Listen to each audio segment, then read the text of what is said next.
guys, good morning. So ito, akyat tayo doon sa pinapagawa nating bahay ng manok. So time check natin guys, 8:30 na ng umaga. So napakainit. Ayan. So guys, update ko kayo, pakita ko sa inyo yung tanim ko na Madre de Agua. So ayan. Wait.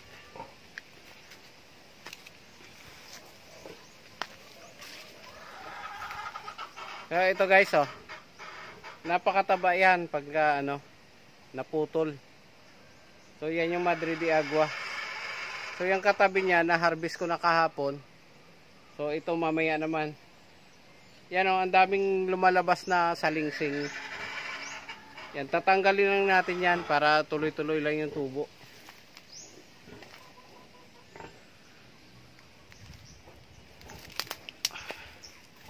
Ito pa guys, marami yan dyan, puputulin lang. Pag naputol naman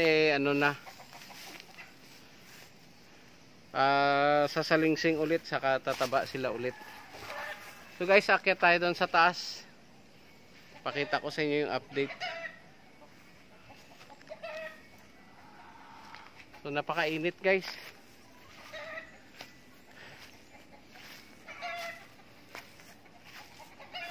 So yung kubo natin ay medyo malapit na matapos. So bubong na lang yung kulang.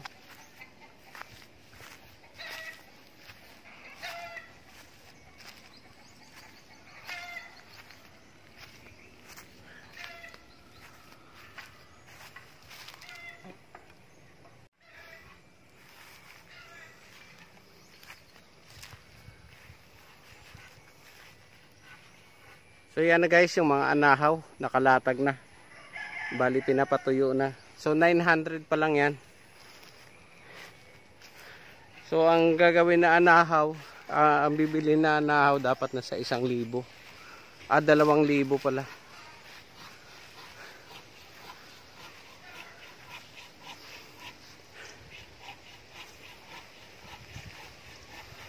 So bali may 500 pa na bibilhin. Tapos may hahakutin pa ulit na halos na sa 600. So malalaki yan guys yung anahaw. So yan na yung kubo. Bali naka-ready na siya para bukas.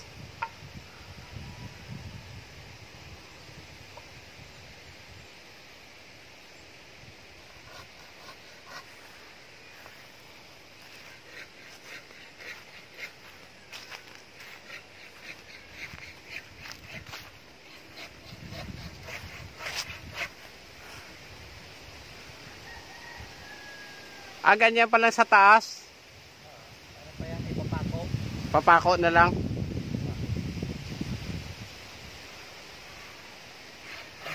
Ganyan kasi yan ang bubong. Gaganit ito Marami rin ganun uubusin. Mahaba ito Tatlo daw yan ang nilalagay. Oo. Doble-doble. 3, 2. Oo. Yung salubong.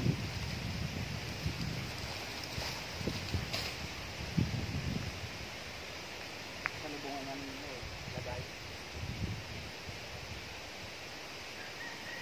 Mahaba pala tong inano ni Papa na kawayan.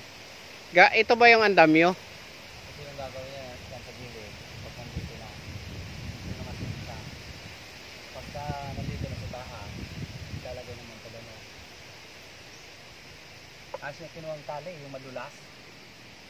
Yung balat ng kahoy na yan. Tali saan? Yung tali dito. Yun. Dinudurog lang yan para maganda. Sa amin dinudurog yung dulo para iganon na lang May bilat ba niya? Oo.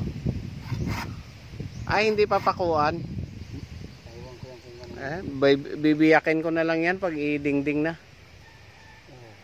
Wala pang nasaan tayo yung pupunta rito mag-ano ng baboy. Wala pa. Alas 8:30 pa lang. Mag-alas 10 na yata. Alas 10 pa rin pa. Baka mamaya.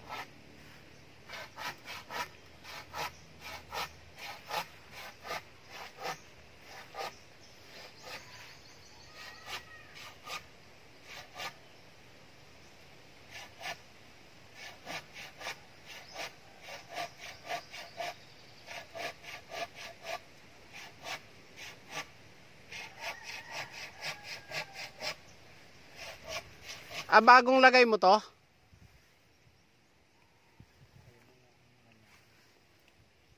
Pang taas. Ito. Dito na lang ako maglagay ng ano, pang ganyan. Para 'di ba sa saigan dito. Marami yung kukulamber. May 3 pa doon na parating eh. Kahit ito lang. Ito lang yung side na to yung lalagyan ng sahig. Okay ba yung mataas sa'yo? Ganyan? Taas na. Ganyan kataas? Lalagyan ng sahig? Eh, ano dito, hindi level to. Tsaka yon. O hindi libil yan eh. O, di ito lang ang level ang gitna. Diyan na lang sa gitna. Pwede rin ano, pagkano dito, lagyan na lang. Lagyan ng Dugtong. Pero mataas ano? Kung kukuha po, maisiksip mo dun sa dulo, di mo maabot ka sa basta. Ah, okay lang. At least may malagyan. Isang side lang ng ano, yung papatungan. Yung mga drinker at saka mga ano lang naman dyan ilalagay. Eh, yung page naman meron dito. Mayroon akong lagayan dyan. Isa-ko-sako naman yan eh. Buti kung marami yung kukulamber natin eh, gagawa sana tayo ng parang divider na yung pataas lang eh. Mga lagayan mo yung sa gamot. Yung sa mga... Diyan na lang, sa ganyan. Ito na lang.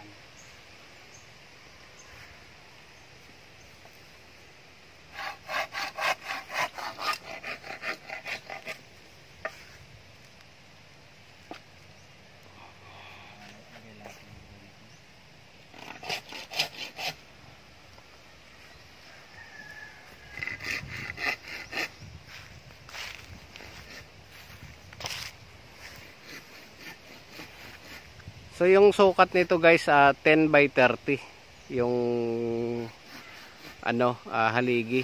So mayroon siyang 8 haligi na kukulamber. So ang target dito na maubos na budget 20 mil kasama na yung labor. Yan. So kino-compute ko naman, nililista ko, i-update ko na lang kayo sa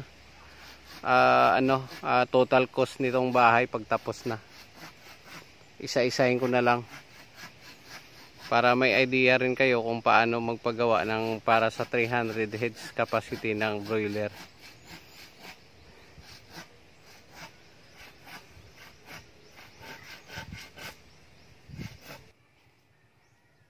So yan guys, medyo mahaba-haba rin to, yung 10 by 30.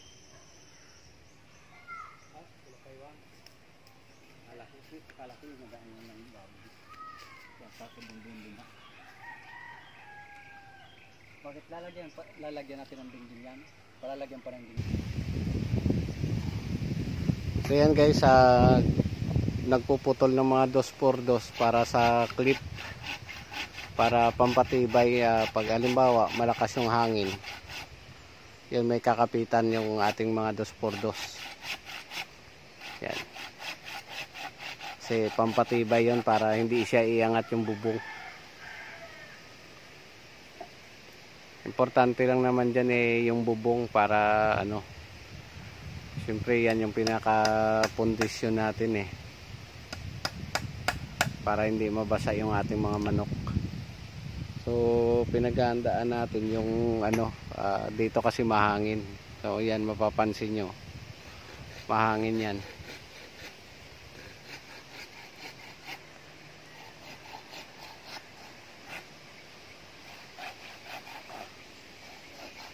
So yan guys, update ko kayo ulit mamayang hapon. So bukas pa ito malalagyan ng bubong. So mamaya tingnan na lang natin kung anong nagawa, anong natapos, para bukas another video na naman tayo.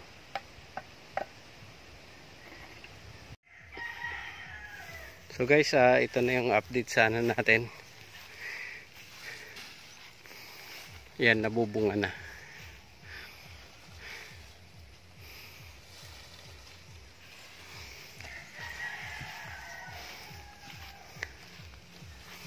Yan yung anahaw guys.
Ito maganda yung ganito kalapad, no?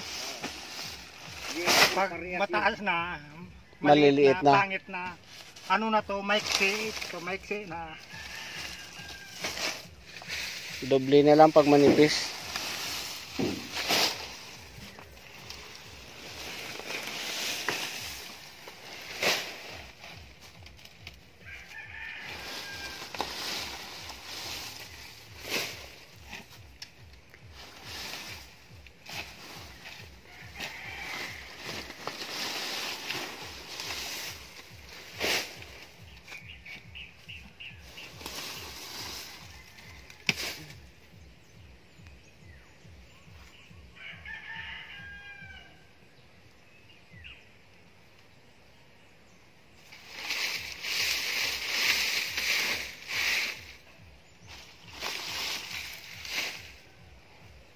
Yo, alis yo.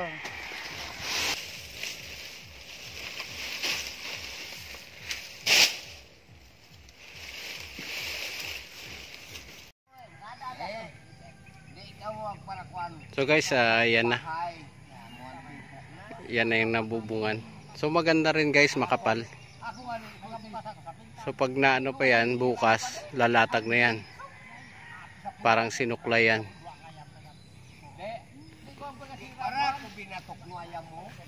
Yan.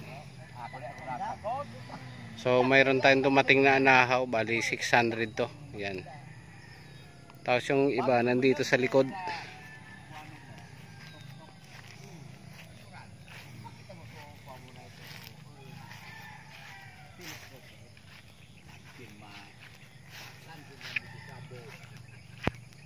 So ito.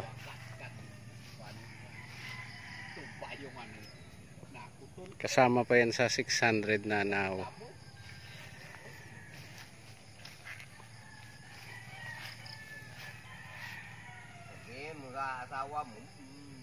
So yung likod na to, yung kabilang side, hindi pa siya gawa. So bukas siguro kaya na yan. Yan.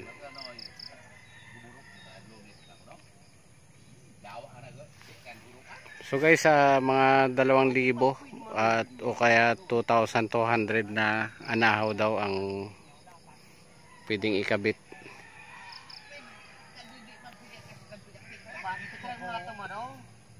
So sana magkasya. So mayroon pa akong 700 na order.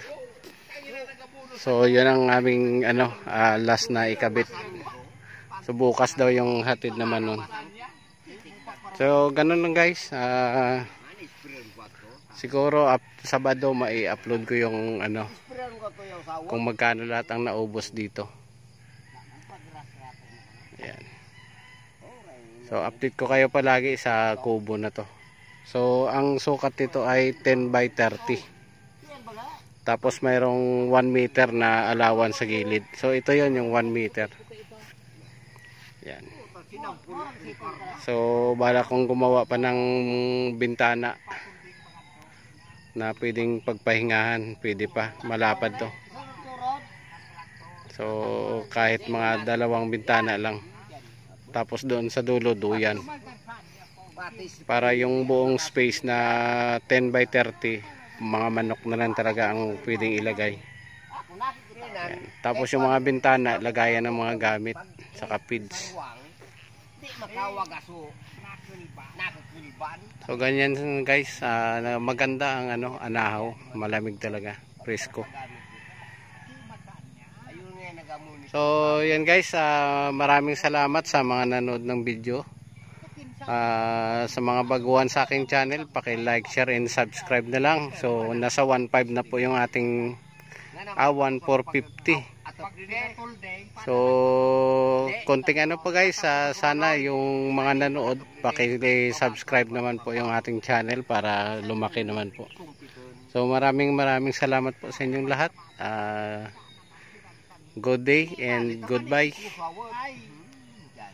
Pabunod mo ako pagkanlangin case kana record kana bigis ko yung sawot